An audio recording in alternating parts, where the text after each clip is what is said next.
Let's talk about redistricting. Obviously, we have that coming up. Wisconsin is heavily gerrymandered.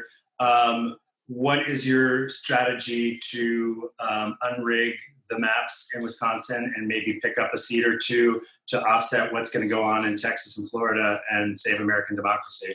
So the most important part of our plan is to get a time machine, go back in time to 2018 and elect Tony Evers governor of the state of Wisconsin. And I'm proud to say that that step in our plan has already worked. We have a Democratic governor. He can veto the Republicans' gerrymandered maps. So if they try to pull what they did last time and push through something in the state legislature that effectively reduces the equal voting rights of Wisconsinites, the governor with a stroke of his veto pen can knock those out. What's happened historically is that when there's divided government, there's a veto of the maps the legislature pushes, it then goes to the courts. So the next phase is a court battle. Republicans want it to happen in state court, usually goes to federal court. Wherever it goes, we're going to make sure that there's a very clear public narrative about the Democratic Party, Democrats, and independents and Republicans alike supporting fair maps. That this is not a kind of right versus left battle. This is almost everyone versus Republican politicians who want to draw districts so that they never actually have to be accountable to voters. It doesn't serve Republicans well to have elected officials who don't actually have to care what their constituents think. And it certainly doesn't serve anyone who's not Republican well. So this is really about basic fairness and democracy. And I think that the law is on our side, and we now have the power to block a Republican effort to kind of ram gerrymandered maps through the process.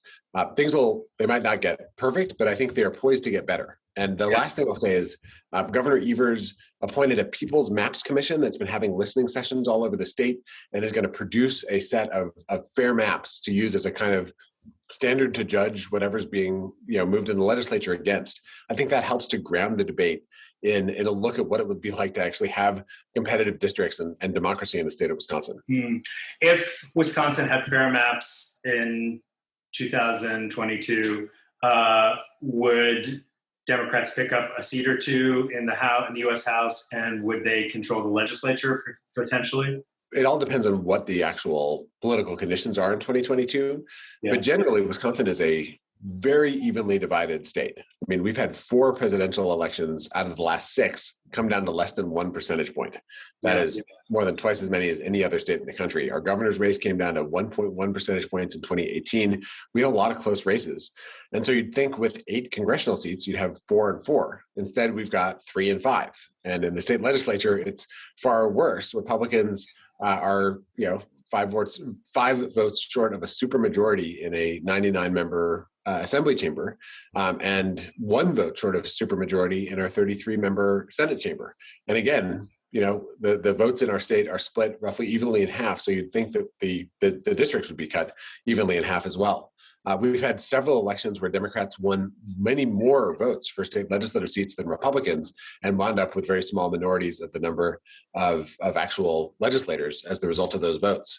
So with fair maps, it might not happen in 2022, but over the next decade, the moving back and forth of the political winds should actually affect control of who has the majority in the state legislature.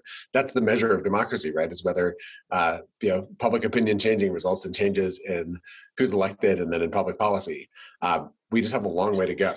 And if we get that, we have a shot of actually restoring democracy through our laws, of passing a nonpartisan redistricting law, and of restoring voting rights that Republicans have been trying to erode in order to prevent majority rule in Wisconsin and in the United States.